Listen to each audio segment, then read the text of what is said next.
प्यारे बच्चों, आज हम आपको उन जानवरों के नाम बताएंगे जो सवारी करने और सामान उठाने के काम आते हैं। अब तो बहुत सारी गाड़ियाँ, बड़ी बड़ी बसें आ गई हैं, इसलिए इनका इस्तेमाल अब कम हो गया है। लेकिन अब भी कहीं कहीं तो ये नज़र भी आ जाते हैं, ख़ास तौर पे छोटे शहरों में और गाँव में। तो अब भी सवारी के लिए और सामान उठाने के लिए इन्हीं जानवरों का इस्तेमाल किया जाता है। ये है घोड़ा।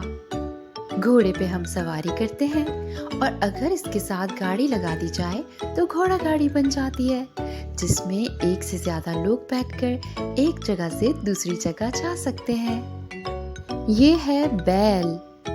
किसान खेत में बैल से हल चलाते हैं। ये देखें, किसान अपनी बैलगाड़ी को लेकर जा रहा है और इसकी गाड़ी में कितनी सारी घास रखी हुई है। ये अपनी बैलगाड़ी को सामान उठाने के लिए भी इस्तेमाल करता है और खेत में हल चलाने के लिए भी। ये है ऊंट। ऊंट को सहरा का जहाज भी कहा जाता है, क्योंकि ये सहरा में बहुत तेज दौड़ता है। ऊंट को सवारी के लिए भी इस्तेमाल करते हैं और अगर इसके साथ गाड़ी बांध दी जाए तो ऊंट गाड़ी बन जाती है, जिस पर बहुत सारा सामान रखकर एक जगह से दूसरी जगह पहुंचाया जा सकता है। ये है गधा। गधा अपने ऊपर बहुत सा बोझ उठाकर चलता है। देखें, इसके साथ तो गाड़ी भी बंधी हुई है और उस पर कितना सारा सामान। गधा ये सामान एक जगह से दूसरी जगह ले जाता है। ये है हाथी।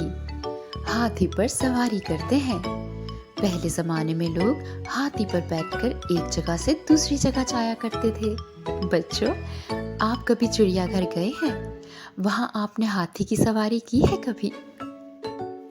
तो बच्चों, आज हमने आपको उन जानवरों के नाम बताए जिन पर लोग सवारी करते हैं और सामान उठाने के लिए एक जगह से दूसरी जगह ले जाते हैं। ये है घोड़ा, घोड़ा, बैल, बैल, ऊंट, ऊंट, गधा, गधा, हाथी, हाथी। ये सारे जानवर आज आपस में मिले भी हैं और देखें, एक साथ कितनी अच्छी तस्वीर खिंचवाई है।